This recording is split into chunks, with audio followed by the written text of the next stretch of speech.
با قیافه مشهور. همونده چی تا الان پاس شده؟ گنگ امتحان زبان داریم امروز. معرفی کنم سال ولی خودم امتحانا رو یکی پس از دیگه گم میزنیم ولی ابن تابستون تو راه. یعنی امشب خواهم مهمونی خوشحالم. مثلا امتحان مهم نیست. یه سوال کلا نوشتم لسنی هیچی نمیشنیدم. بعد الان داریم میریم دنبال نگار. این صدف خونه ما حاضر شیم نهار بخوریم. ما هستن بریم حاضر شیم. یک کمی قدر کورتون پاره بشه ولی اوکی. امروز من رو دید انتظار داشت برم سلام کنم ولی من نرفتم. خواستم برم بگم سلام. خب داریم هم پاشتم بالا زیادش کن بچه ما بابام دارم میان این الان بابات هم هست؟ وقت من تو شرایط سخت الان قطع میکنین چرا؟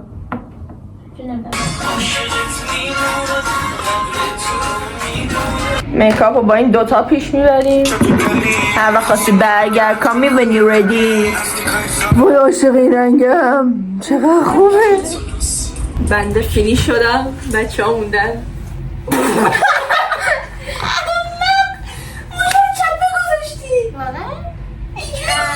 ایوا فلش خورد. بریم اسنپ دارم میاد ما آماده ایم. این با فرم من اینجوریم دیگه. دامن من بیفته دامن من بگیر. دامن شلوار یه مش قربتی. رسیدیم منتظریم در رو وا کنه.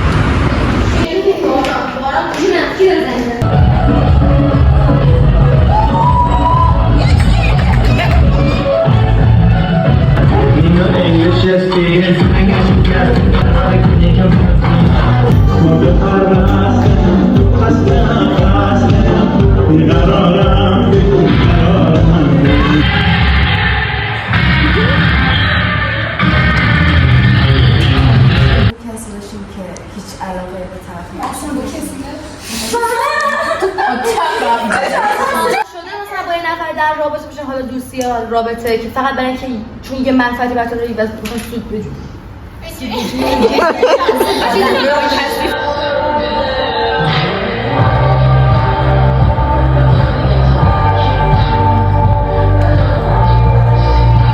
فردا ساعت 6 صبح بریم سالن. میخوام چیش کنم دستشویی از اتاق من اینجا بزرگتره.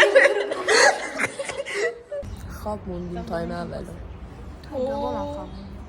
دو تایم نرفتیم؟ ایوا تایم سومه. ساعت 10:30 باید سالن باشیم. مهمونی تمام شد. بریم سالن.